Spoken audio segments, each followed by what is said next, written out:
کبھی کبھی میں سوچتی ہوں کہ انسان کے ہاتھ میں کیا ہے؟ ہم مٹی کے کھلونے ہی تو ہیں جنہیں حالات کی تپش کبھی کندن بنا دیتی ہے اور کبھی کرچی کرچی کر کے بکھیر دیتی ہے۔ میں ایک نانی ہوں اور آج جب میں یہ کہانی سنانے بیٹھی ہوں تو میرا کلیجہ منہ کو آ رہا ہے۔ یہ صرف ایک کہانی نہیں ہے، یہ ان آنسوؤں کی داستان ہے جو میری بیٹی نے اپنی پلکوں پر سجائے اور ان زخموں کا حساب ہے جو معاشرے کی جہالت نے اسے دیے۔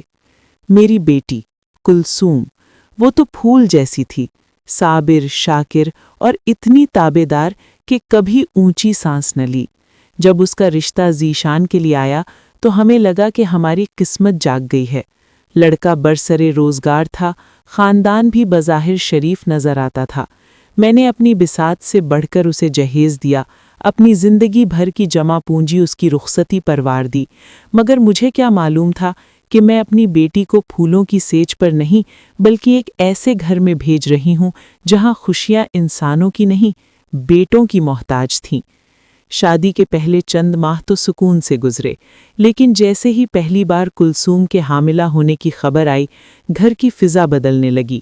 میری سمدھن، جو خود ایک عورت تھیں، ان کے تیور بدل گئے۔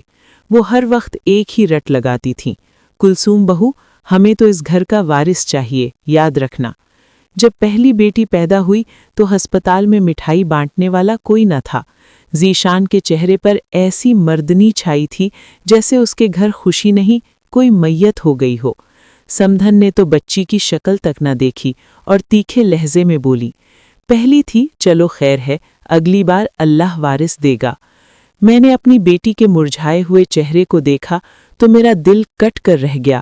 وہ زچگی کی تکلیف میں تھی، مگر اسے جسمانی درد سے زیادہ ان تانوں کا ڈر کھائے جا رہا تھا۔ وقت گزرتا گیا اور پھر دوسری بیٹی آئی اور پھر تیسری۔ ہر بیٹی کی پیدائش پر کلثوم کے سسرال والوں کا رویہ مزید وحشیانہ ہوتا گیا۔ ذیشان، جو کبھی کلثوم سے محبت کا دم بھرتا تھا، اب اسے منحوس کہنے لگا تھا۔ وہ گھر میں داخل ہوتا تو بیٹیوں کو دیکھ کر اس کی پیشانی پر بل آ جاتے۔ وہ معصوم بچیاں جو ابھی بولنا بھی نہیں سیکھی تھیں، اپنے باپ کی شفقت کے لیے ترستی رہ جاتیں۔ میری سمدھن کا ظلم تو انتہا کو پہنچ چکا تھا۔ وہ محلے بھر کی عورتوں کے سامنے میری بیٹی کو ذلیل کرتی تھیں۔ یہ تو بیٹیاں جننے والی مشین ہے، میرے بیٹے کی نسل کیسے آگے بڑھے گی؟ یہ منحوس قدم جب سے اس گھر میں آئے ہیں، برکت ہی اڑ گئی ہے۔ کلثوم جب بھی مائکے آتی، اس کی آنکھیں سوجی ہوئی ہوتیں۔ وہ مجھ سے لپٹ کر روتی: امی، میرا کیا قصور ہے؟ کیا بیٹیاں اللہ کی رحمت نہیں ہوتیں؟ میرا شوہر مجھ سے بات نہیں کرتا، وہ کہتا ہے اسے بیٹا چاہیے۔ میں اسے دلاسا دیتی، اس کے سر پر ہاتھ رکھتی، مگر اندر سے میں خود لرز جاتی تھی۔ ایک رات کلثوم کا فون آیا۔ وہ ہچکیاں لے کر رو رہی تھی: امی، میں پھر سے امید سے ہوں، اور ذیشان نے صاف کہہ دیا ہے کہ اگر اس بار بھی بیٹی ہوئی تو وہ مجھے طلاق دے دے گا۔ اس کی ماں اسے دوسری شادی کے خواب دکھا رہی ہے۔ وہ مہینے کلثوم کے لیے کسی قیامت سے کم نہ تھے۔ وہ دن رات جائے نماز پر بیٹھی رہتی۔ اس کی دعاؤں میں صرف ایک ہی التجا تھی: یا اللہ، مجھے ایک بیٹا دے دے تاکہ میرا گھر بچ جائے۔ میں دیکھتی تھی کہ وہ اپنی ممتا سے زیادہ اپنے سہاگ کو بچانے کی بھیک مانگ رہی تھی، مگر افسوس، ہمارے معاشرے میں عورت کی اوقات اس کے بطن سے پیدا ہونے والے بیٹے سے طے کی جاتی ہے۔ جب حمل کے 5ویں مہینے ڈاکٹر نے الٹرا ساؤنڈ کی رپورٹ دی تو کلثوم پر جیسے آسمان گر پڑا۔ ڈاکٹر نے ہچکچاتے ہوئے بتایا: یہ چوتھی بھی بیٹی ہے۔ کلثوم وہیں کلینک کے فرش پر ڈھیر ہو گئی۔